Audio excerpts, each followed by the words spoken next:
ಸ್ನೇಹಿತರೆ ನಮಸ್ಕಾರ, welcome back to my channel. Kannada ಕಿರುತೆರೆಯ ಪ್ರೇಕ್ಷಕರು ಬಹಳ ದಿನಗಳಿಂದ ಕಾಯ್ತಿದ್ದಂತಹ ಕ್ಷಣ ಇದೀಗ ಬಂದಿದೆ ಅಂತ ಹೇಳ್ಬೋದು. ಬಿಗ್ ಬಾಸ್ ಕನ್ನಡ ಸೀಸನ್ 13 ಯಾವಾಗ ಶುರುವಾಗ್ತಾ ಇದೆ ಎನ್ನುವಂಥ ಪ್ರಶ್ನೆಗೆ ಉತ್ತರ ಸಿಕ್ಕಿದೆ. ಹೌದು ಸ್ನೇಹಿತರೆ, ಬಿಗ್ ಬಾಸ್ ಕನ್ನಡ ಸೀಸನ್ 13ರ ಗ್ರ್ಯಾಂಡ್ ಪ್ರೀಮಿಯರ್ ಸೆಪ್ಟೆಂಬರ್ 6ರಿಂದ ನಡೆಯುತ್ತೆ ಅಂತ ನ್ಯೂಸ್ ಬಂದಿದೆ. ಈ ಒಂದು ಸುದ್ದಿ ಹೊರಬೀಳುತ್ತಿದ್ದಂತೆ ಬಿಗ್ ಬಾಸ್ ಅಭಿಮಾನಿಗಳಲ್ಲಿ ಒಂದು ಸಂಭ್ರಮ ಹೆಚ್ಚಾಗಿದೆ. ಯಾಕಪ್ಪ ಅಂತಂದ್ರೆ ಈ ಬಾರಿ ಬಿಗ್ ಬಾಸ್ನಲ್ಲಿ ಬಾಕ್ಸ್ ಆಫೀಸ್ ಬಾದ್ಶಾ ಆಗಿರ್ತಕ್ಕಂಥ ಕಿಚ್ಚ ಸುದೀಪ್ ಅವರೇ ಈ ಒಂದು ಸಾರಥ್ಯವನ್ನ ವಹಿಸ್ತಾ ಇದ್ದಾರೆ. ಹಾಗಾದ್ರೆ ಈ ಒಂದು ಸೀಸನ್ ಅಲ್ಲಿ ಏನೇನೆಲ್ಲ ವಿಶೇಷತೆಗಳಿದೆ, ಯಾರೆಲ್ಲ ಸ್ಪರ್ಧಿಗಳು ಬರಬಹುದು, ಎಷ್ಟು ಜನರು ಮನೆ ಒಳಗೆ ಹೋಗಕ್ಕೆ ಅವಕಾಶ ಇದೆ, ಒಂದು ಎಲ್ಲಾ ಮಾಹಿತಿಯನ್ನ ನಾನು ಈ ವಿಡಿಯೋದಲ್ಲಿ ನಿಮಗೆ ಸಂಪೂರ್ಣವಾಗಿ ತಿಳಿಸ್ಕೊಡ್ತಾ ಇದ್ದೀನಿ. ಈ ಒಂದು ದಿನಾಂಕವನ್ನ ಬಿಗ್ ಬಾಸ್ ಕನ್ನಡ 13ರ ಪ್ರೀಮಿಯರ್ ದಿನಾಂಕವಾಗಿ ಪ್ರಕಟ ಮಾಡಿದೆ. ಅದುವೇ ಸೆಪ್ಟೆಂಬರ್ 6. ಇನ್ನು ಬಿಗ್ ಬಾಸ್ ಅಭಿಮಾನಿಗಳು ಕಾಯಬೇಕಾಗಿರೋದು ಜಸ್ಟ್ ಫ್ಯೂ ಡೇಸ್ ಮಾತ್ರ. ಸೀಸನ್ 12 ಮುಗಿದ ನಂತರ ಈ ಒಂದು ಹೊಸ ಸೀಸನ್ಗಾಗಿ ಕೌಂಟ್ ಡೌನ್ ಸ್ಟಾರ್ಟ್ ಆಗಿದೆ. ಈ ಬಾರಿ ಕಾರ್ಯಕ್ರಮ ಆರಂಭಕ್ಕೂ ಮುನ್ನವೇ ಸಾಕಷ್ಟು ಒಂದು ಚರ್ಚೆಗಳನ್ನು ನಾವು ನೋಡಿದ್ದೀವಿ. ಒಂದು ಸೀಸನ್ 13 ಅಂತಕ್ಕಂಥದ್ದು ಫಾರ್ಮೆಟ್ನಲ್ಲೇ ಒಂದು ಹೊಸ ರೀತಿಯ ಟ್ವಿಸ್ಟ್ ಅಂತ ನಾವು ನೋಡ್ಬೋದು. ಯಾಕಂದರೆ ಸಾಮಾನ್ಯರು ಕೂಡ ಸೆಲೆಬ್ರಿಟಿಗಳಾಗುವಂತಹ ಒಂದು ಅವಕಾಶವನ್ನು ಈ ಒಂದು ಸೀಸನ್ ಮಾಡಿಕೊಟ್ಟಿದೆ. ಈ ಬಾರಿ ಸಾಮಾನ್ಯ ಜನರಿಗೂ ಕೂಡ ಅವಕಾಶವನ್ನು ನೀಡುವುದರ ಮೂಲಕ ಸೀಸನ್ಗಳಿಗಿಂತ ಈ ಒಂದು ಸೀಸನ್ ಒಂದು ವಿಶೇಷ ಅನಿಸ್ಕೊಂಡಿದೆ. ಬಿಗ್ ಬಾಸ್ನ ಇನ್ನೊಂದು ಆಕರ್ಷಣೆ ಏನಪ್ಪಾ ಅಂದರೆ ನಮ್ಮ ಕಿಚ್ಚ ಸುದೀಪ್ ಸರ್ ಅವರು ಈ ಕಳೆದ ಒಂದು 12 ಸೀಸನ್ನಿಂದಲೂ ಕೂಡ ಅವರೊಬ್ಬರೇ ಹೋಸ್ಟ್ ಆಗಿ ನಡೆಸ್ಕೊಡ್ತಾ ಇರೋದು ವಿಶೇಷ. ಯಾಕೆಂದರೆ ನಾವು ಬೇರೆ ಬೇರೆ ಒಂದು ಭಾಷೆಗಳಲ್ಲಿ ನೋಡಿದ್ರೆ ಒಂದು ಸೀಸನ್ನಿಗೆ ಒಬ್ಬರಿದ್ರೆ ಇನ್ನೊಂದು ಸೀಸನ್ನಿಗೆ ಆ ಹೋಸ್ಟ್ ಇರೋದೇ ಇಲ್ಲ. ಯಾಕೆಂದರೆ ಪ್ರತಿ ಸೀಸನ್ ಕೂಡ ಅವರು ಚೇಂಜ್ ಆಗ್ತಾನೆ ಇರ್ತಾರೆ.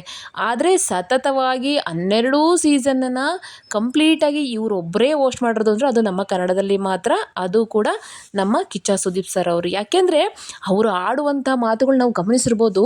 ಯಾರನ್ನೂ ಕೂಡ ಅವರು ಒಬ್ಬರು ಫೇವರ್ ಆಗಲಿ ಇನ್ನೊಬ್ಬರ ಕಡೆ ತುಂಬ ಕೆಳಗಡೆ ಮಟ್ಟದಲ್ಲಿ ಇಟ್ಕೊಂಡು ಯಾವತ್ತೂ ಅವ್ರು ಮಾತಾಡೋದಿಲ್ಲ. ಅವರು ಆಡುವ ಮಾತಿಗೆ ಒಂದು ಚಿನ್ನದ ತೂಕ ಇದೆ ಅಂತಲೇ ಇರ್ಬೋದು. ಆ ಥರ ಒಂದು ಮಾತುಗಳನ್ನು ಆಡ್ತಾರೆ. ಈ ರೀತಿ ಒಂದು ನಿರೂಪಣೆಯನ್ನು ನಾವು ಯಾವುದೇ ಒಂದು ಭಾಷೆಯಲ್ಲಿ ನಾವು ನೋಡಲಿಕ್ಕೆ ಸಾಧ್ಯವಿಲ್ಲ.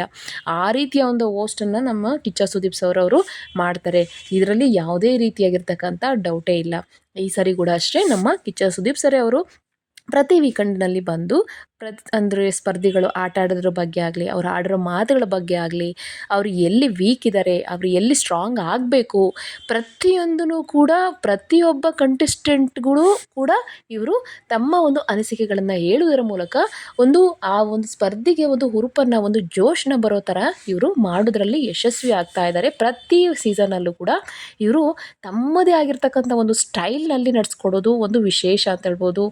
ಈ ಒಂದು ವಾರದೆಲ್ಲ ನೋಡುವಂಥ ಬಿಗ್ ಬಾಸ್ ಒಂದು ಕಡೆ ಆದರೆ ವೀಕೆಂಡ್ನಲ್ಲಿ ಬಿಗ್ ಬಾಸ್ ಬರೋದೇ ಒಂದು ವಿಶೇಷ. ಯಾಕೆಂದರೆ ಎಲ್ಲರೂ ಕೂಡ ವೀಕೆಂಡ್ಗೋಸ್ಕರ ಕಾಯ್ತಾ ಇದ್ದಾರೆ. ಯಾಕೆ ಯಾವ ರೀತಿ ಆಗ್ಬೋದು, ಯಾರಿಗೆ ಏನು ಹೇಳ್ಬೋದು ಅಂತ ಒಂದು ಕ್ಯೂರಿಯಾಸಿಟಿ ಅಂತಕ್ಕಂಥದ್ದು ಪ್ರತಿ ವಾರಗಳು ಕೂಡ ಅವರು ಆಡಿರುವಂಥ ಆಟಕ್ಕಿಂತ ನೋಡುವ ಒಂದು ವೀಕೆಂಡನ್ನ ನೋಡೋದೇ ನಮಗೆ ಒಂದು ವಿಶೇಷ ಅನಿಸುತ್ತೆ. ಇನ್ನು ಈ ಒಂದು ಸೀಸನ್ನ ಮುಖ್ಯ ವಿಶೇಷತೆ ಏನಂದರೆ ನಮಗೆ ಗೊತ್ತಿದೆ ಆಲ್ರೆಡಿ. ಅದಕ್ಕೆ ಬಿಗ್ ಬಾಸ್ಗೆ ಅಗ್ನಿ ಪರೀಕ್ಷೆಯನ್ನು ಒಂದು ಟಾಸ್ಕ್ನ ಇಟ್ಬಿಟ್ಟು ಸಾಮಾನ್ಯ ಸ್ಪರ್ಧಿಗಳನ್ನು ಇಲ್ಲಿ ಆಯ್ಕೆ ಮಾಡುವಂಥ ಪ್ರಕ್ರಿಯೆ ನಡೆಯುತ್ತೆ. ಬಿಗ್ ಬಾಸ್ಗೆ ಎಂಟ್ರಿ ಕೊಡೋದು ಅಷ್ಟೊಂದು ಸುಲಭ ಅಲ್ವೇ ಅಲ್ಲ. ಯಾಕೆಂದರೆ ಸ್ಪರ್ಧಿಗಳು ವಿವಿಧ ರೀತಿ ಪರೀಕ್ಷೆಗಳನ್ನು ಎದುರಿಸಬೇಕಾಗುತ್ತೆ. ಅವರು ಕೇಳುವಂತಹ ಪ್ರಶ್ನೆಗಳಾಗಿರ್ಬೋದು, ಟಾಸ್ಕ್ಗಳಾಗಿರ್ಬೋದು, ಒಂದು ಮಾನಸಿಕವಾಗಿ ಒತ್ತಡಗಳನ್ನಾಗಿರ್ಬೋದು, ಮತ್ತು ಯಾವ ರೀತಿ ಎಂಟರ್ಟೈನ್ಮೆಂಟ್ನ ಕೊಡ್ತಾರೆ, ಜನಕ್ಕೆ ಇವರಿಂದ ಯಾವುದಾದ್ರೂ ಎಂಟರ್ಟೈನ್ಮೆಂಟ್ ಇದೆಯಾ, ಎಲ್ಲವನ್ನು ಕೂಡ ಪರೀಕ್ಷೆ ಮಾಡ್ತಾರೆ. ಪ್ರತಿಯೊಂದು ಹಂತದಲ್ಲೂ ಕೂಡ ಇಲ್ಲಿ ಪರೀಕ್ಷೆ ಮಾಡೇ ಇವರು ಕಳಿಸಲಾಗುತ್ತೆ.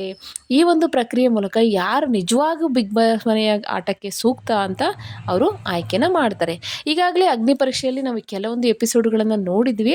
ಅದರಲ್ಲೂ ಕೂಡ ನಿನ್ನೆ ನಡೆದಂತಹ ಒಂದು ಕುಮಾರಿ ಅವರ ಒಂದು ಎಮೋಷ್ನಲ್ ವಿಡಿಯೋಸ್ ಅಂತಂದರೂ ಎಲ್ಲ ಕಡೆ ವೈರಲ್ ಆಗ್ತಿದೆ ಅಂತ ಹೇಳ್ಬೋದು. ಯಾಕೆಂದರೆ ಅವ್ರಿಗೆ ತಾಯಿ ಬಿಟ್ಟರೆ ಬೇರೆ ಯಾವುದೋ ಇಲ್ಲ, ಅವ್ರ ಬಗ್ಗೆನೇ ಅವ್ರು ಮಾತಾಡ್ತಾರೆ. ಮತ್ತು ಅವ್ರ ತಾಯಿಯವರು ಕ್ಯಾನ್ಸರಿಂದ ಸ್ವಲ್ಪ ಬಳಲ್ತಾ ಇದ್ದಾರೆ, ನನಗೆ ಟ್ರೀಟ್ಮೆಂಟ್ ಕೊಡ್ಸೋಕ್ಕಾಗ್ತಾ ಇಲ್ಲ, ನಿನಗೆ ಒಂದು ಒಳ್ಳೆ ಊಟನೂ ಕೊಡ್ಸೋಕ್ಕಾಗ್ತಾ ಇಲ್ವಲ್ಲಮ್ಮ ನನಗೆ ಅಂತ ತುಂಬ ಫೀಲ್ ಆಗ್ತಾರೆ. ಕುಮಾರಿಯವರು ತುಂಬ ಈ ಫೀಲ್ ಆಗೋದನ್ನು ನೋಡಿಬಿಟ್ಟು ಸಂಗೀತ ಅವರು ಕೂಡ ತುಂಬ ಎಮೋಷ್ನಲ್ ಆಗ್ತಾರೆ. ಮತ್ತು ಅವ್ರನ್ನ ಬಂದು ಸಮಾಧಾನ ಕೂಡ ಮಾಡ್ತಾರೆ. ಬಟ್ ಈ ಒಂದು ಏನಿದೆ ಒಂದು ಎಪಿಸೋಡ್ ಅಂತಕ್ಕಂಥದ್ದು ಅವರೊಬ್ಬರನ್ನೇ ಅಲ್ಲ, ಇಡೀ ಒಂದು ಅಲ್ಲಿರ್ತಕ್ಕಂಥ ಕುತ್ಕೊಂಡಿರತಕ್ಕಂಥ ಎಲ್ಲ ವ್ಯಕ್ತಿಗಳ ಕಣ್ಣಲ್ಲೂ ಕೂಡ ನೀರು ಬರ್ಸುತ್ತೆ ಆ ಒಂದು ಕುಮಾರಿಯವರ ಸ್ಟೋರಿ ಆಗಿರ್ಬೋದು. ಬಟ್ ನಾವು ಅಬ್ಸರ್ವ್ ಮಾಡ್ಬೋದು, ತುಂಬ ಯಾರು ನಗ್ತಾ ಇರ್ತಾರೋ ಅವ್ರ ಮನಸ್ಸಲ್ಲಿ ತುಂಬ ನೋವುಗಳಿರುತ್ತೆ ಅನ್ನೋದಕ್ಕೆ ಅವರೇ ಒಂದು ನಿಜ ದರ್ಶನ ಅಂತ ಹೇಳ್ಬೋದು. ಯಾಕೆಂದರೆ ಅವ್ರು ತುಂಬ ಇನ್ನೋಸೆಂಟು. ಅವರು ಏನು ಹೇಳ್ಕೊಳಲ್ಲ, ಕಾಮಿಡಿ ಮಾಡ್ಕೊಂಡಿರ್ತಾರೆ. ಬಟ್ ನಮಗದು ಗೊತ್ತೇ ಇರಲ್ಲ. ಬಟ್ ಅವ್ರ ಮನಸ್ಸಲ್ಲಿ ಇಷ್ಟೊಂದು ಮನಸ್ಸಲ್ಲಿ ನೋವಿದೆ ಅಂತ ಅದು ಎಲ್ರಿಗೂ ಕೂಡ ನಿನ್ನೆ ಗೊತ್ತಾಗಿದೆ. ಅದಾದಮೇಲೆ ಹೇಳ್ತಾರೆ ಶ್ರುತಿ ಅವರೊಂದು ಮಾತು, ನೀವು ಇಷ್ಟು ದಿನ ಯಾರು ಇಲ್ಲ ಅಂತ ನೀವು ಕೊರ್ಗೋಕೆ ಹೋಗ್ಬೇಡಿ, ನಿಮ್ಮ ಜೊತೆ ನಾವಿದ್ದೀವಿ, ಜಡ್ಜಸ್ ಇದ್ದಾರೆ, ಇಡೀ ಕರ್ನಾಟಕ ಜನತೆ ನಿಮ್ಮ ಜೊತೆಲಿದೆ, ನಿಮಗೆ ಇನ್ನು ಯಾವುದೇ ರೀತಿ ಕಷ್ಟ ಬರಲ್ಲ ಅಂತ ಒಂದು ಅಶ್ಯೂರೆನ್ಸ್ ಮಾತನ್ನು ಹೇಳ್ತಾರೆ. ಈ ರೀತಿ ಹೇಳೋದಕ್ಕೆ ತುಂಬ ಕಷ್ಟ. ಯಾಕೆಂದರೆ ಈ ಕಾಲದಲ್ಲಿ ಯಾರೂ ಆಗೋದಿಲ್ಲ. ಅಂಥದ್ರಲ್ಲಿ ವಿನಯ್ ಅವ್ರು ಹೇಳ್ತಾರೆ, ನೀನು ನನ್ನ ಅಣ್ಣ ಅಂತ ಹೇಳಿದೆ ಅಲ್ವಾ, ಇನ್ಮೇಲೆ ಯೋಚನೆ ಮಾಡಬೇಡ, ನಿನ್ನ ರೆಸ್ಪಾನ್ಸಿಬಿಲಿಟಿ ನಾನು ತೊಗೊಳ್ತೀನಿ ಅಂತ ಒಂದು ಮಾತು ಹೇಳ್ತಾರೆ. ಅದರಲ್ಲೇ ಕೂಡ ವಿನಯ್ ಅವರು ಗುಣ ಅಂತಕ್ಕಂಥದ್ದು ನಮಗೆ ಖಂಡಿತ ಕಾಣಿಸುತ್ತೆ. ಈ ರೀತಿ ಒಂದು ಅಗ್ನಿ ಪರೀಕ್ಷೆ ಅಂತಕ್ಕಂಥದ್ದು ನಡೀತಾ ಇದೆ. 4 ಟೀಮ್ ಆಗಿ ಅವರು ಫಾರ್ಮ್ ಆಗಿದ್ದಾರೆ. ಸೊ ನೋಡಬೇಕು ಇನ್ನು ಮುಂದಿನ ಹಂತದಲ್ಲಿ ಯಾವ ರೀತಿ ಬಿಗ್ ಬಾಸ್ ಅದು ಯಾರನ್ನ ಅಧಿಕೃತ ಒಂದು ಘೋಷಣೆ ಪಟ್ಟಿ ಅಂತ ಏನು ಬಂದಿಲ್ಲ. ಸೊ ಯಾಕೆಂದರೆ ಇನ್ನೂ ಕೂಡ ಆಡಿಷನ್ಸ್ ನಡೀತಾನೇ ಇದೆ. ಸೆಲೆಕ್ಷನ್ಲಿ ಇದು ಯಾವ ಥರ ಅಂತ ಟಾಸ್ಕ್ಗಳು ಕೊಟ್ಟು ಸೆಲೆಕ್ಷನ್ ಮಾಡ್ತಾ ಇದ್ದಾರೆ. ಇನ್ನು ಈ ಒಂದು ಸಾಮಾನ್ಯ ಜನರಲ್ಲಿ ಎಷ್ಟು ಜನ ಹೋಗ್ಬೋದು ಅಂತ ಅದು ಕೂಡ ಇನ್ನೂ ಯಾವುದೇ ರೀತಿಯಾದಂಥ ಸಂಪೂರ್ಣವಾಗಿ ಒಂದು ಅಪ್ಡೇಟ್ ಅಂತಕ್ಕಂಥದ್ದು ಬಂದಿಲ್ಲ ನಮಗೆ. ಖಂಡಿತ ಇದ್ರ ಬಗ್ಗೆ ಏನಾದರೂ ಮಾಹಿತಿ ಇದ್ದರೆ ನಾನು ನಿಮಗೆ ಖಂಡಿತ ತಿಳಿಸ್ಕೊಡ್ತೀನಿ. ಇನ್ನು ಯಾರ್ಯಾರು ಸೆಲೆಬ್ರಿಟೀಸ್ ಬರ್ಬೋದು ಅಂತ ತುಂಬ ಒಂದು ಸೋಷಿಯಲ್ ಮೀಡ್ಯಾದಲ್ಲಿ ಅವ್ರು ಬರ್ಬೋದು, ಇವ್ರು ಬರ್ಬೋದು ಅಂತ ಅವ್ರದ್ದೇ ಆಗಿರ್ತಕ್ಕಂಥ ಒಂದು ಎಲ್ಲ ವಿಷಯಗಳನ್ನು ಯಾರ್ಯಾರು ವ್ಯಕ್ತಿಗಳು ಬರಬೇಕು ಅಂತ ಅವ್ರು ಹೇಳ್ತಾ ಇದ್ದಾರೆ. ಬಟ್ ಸೆಲೆಕ್ಷನ್ನಲ್ಲಿ ಯಾರು ಸೆಲೆಬ್ರಿಟಿಗಳು ಕೂಡ ಬರ್ತಾ ಇದ್ದಾರೆ ಅಂತ ಇನ್ನೂ ಕೂಡ ಅದು ಕೂಡ ಒಂದು ಅಪ್ಡೇಟ್ ಆಗಿಲ್ಲ. ಇನ್ನು ನಮಗೆ ಹೊಸ ಸೀಸನಲ್ಲಿ ಇನ್ನು ಏನೇನು ನಾವು ಎಕ್ಸ್ಪೆಕ್ಟ್ ಮಾಡಬಹುದು ಅಂತ ಅಂದರೆ, ಮೊದಲನೇದು ಹೊಸ ಸ್ಪರ್ಧಿಗಳು ಕಾಂಬಿನೇಷನ್ ಯಾವ ರೀತಿ ಇರುತ್ತೆ, ಮತ್ತು ಟಾಸ್ಕ್ಗಳು ಹಳೇದೇ ಇರುತ್ತಾ ಮತ್ತು ಹೊಸವ್ರು ಏನಾದ್ರು ಇಂಪ್ಲಿಮೆಂಟ್ ಮಾಡಿದಾರಾ, ಇನ್ನು ಸ್ಪರ್ಧಿಗಳ ನಡುವೆ ಇರತಕ್ಕಂತಹ ಒಂದು ಸ್ನೇಹ ಇರ್ಬೋದು, ಸಂಘರ್ಷ ಯಾವ ರೀತಿ ಇರುತ್ತೆ, ಇದೆಲ್ಲದಕ್ಕಿಂತ ಮುಖ್ಯವಾಗಿ ವೀಕೆಂಡ್ ಪಂಚಾಯಿತಿ ಯಾವ ರೀತಿ ಇರುತ್ತೆ, ನಮ್ಮ ಸುದೀಪ್ ಸರ್ ಅವರು ಆಡುವಂತಹ ಮಾತುಗಳು ಇವೆಲ್ಲವೂ ಕೂಡ ನಮಗೆ ವೆಯ್ಟ್ ಮಾಡ್ತಾ ಇದ್ವಿ. ಹಾಗಾದರೆ ಈಗ ಬಿಗ್ ಬಾಸ್ ಅಭಿಮಾನಿಗಳ ಮುಂದೆ ಉಳಿಯೋದು ಒಂದೇ ಪ್ರಶ್ನೆ, ಸೆಪ್ಟೆಂಬರ್ 6ರಂದು ಬಿಗ್ ಬಾಸ್ ಮನೆಗೆ ಯಾರ್ಯಾರು ಎಂಟ್ರಿ ಕೊಡ್ತಾ ಇದ್ದಾರೆ, ಯಾರು ಮೊದಲನೇ ದಿನವೇ ತಮ್ಮ ಹವಾನ ಸೃಷ್ಟಿ ಮಾಡ್ತಾರೆ, ಯಾರು ಮೊದಲನೇ ವಾರದಲ್ಲೇ ಹೊರಗಡೆ ಬರ್ತಾರೆ, ಯಾರ ಜೊತೆ ಸ್ನೇಹದಲ್ಲಿ ಬೀಳ್ತಾರೆ, ಯಾರು ತಮ್ಮ ಆಟದ ತಂತ್ರದಿಂದ ಎಲ್ಲರ ಗಮನವನ್ನು ಸೆಳೀತಾರೆ, ಇಡೀ ಕರ್ನಾಟಕದ ಒಂದು ಜನರ ಮನೆ ಮಾತು ಆಗಿ ಯಾರಾಗ್ತಾರೆ, ಇದೆಲ್ಲವನ್ನು ಕೂಡ ನಾವು ನೋಡಬೇಕಾಗುತ್ತೆ. ಯಾರು ಈ ಒಂದು ಸೀಸನ್ನ ವಿನ್ನರ್ ಆಗ್ಬೋದು, ಈ ರೀತಿ ಎಲ್ಲವೂ ಕೂಡ ಒಂದೊಂದೇ ನಮ್ಮ ಮುಂದೆ ಬರ್ತಾ ಇದೆ. ಈ ಬಾರಿ ಬಿಗ್ ಬಾಸ್ ಆರಂಭದಿಂದಲೇ ಒಂದು ಅಗ್ನಿ ಪರೀಕ್ಷೆಯನ್ನು ಇಟ್ಟು ಒಂದು ಹೊಸ ಟ್ವಿಸ್ಟನ್ನು ಕೊಡ್ತಾ ಇದೆ. ಇಲ್ಲಿ ಯಾರ ಕನಸು ನಿಜ ಆಗುತ್ತೆ, ಯಾರ ಜೀವನ ಬದಲಾಗುತ್ತೆ ಅಂತಕ್ಕಂಥದ್ದನ್ನು ನಾವು ಖಂಡಿತ ನೋಡ್ಬೋದು. ಒಟ್ಟಾರೆ Bigg Boss 13 season grand premiere September 16ರಿಂದ ಸ್ಟಾರ್ಟ್ ಆಗುತ್ತೆ. ಸೊ ಹೊಸ ಅಪ್ಡೇಟ್ನ ಕೊಡ್ತಾ ಇರ್ತೀನಿ. ನಮ್ಮ ಚಾನಲ್ ಸಬ್ಸ್ಕ್ರೈಬ್ ಮಾಡಿ.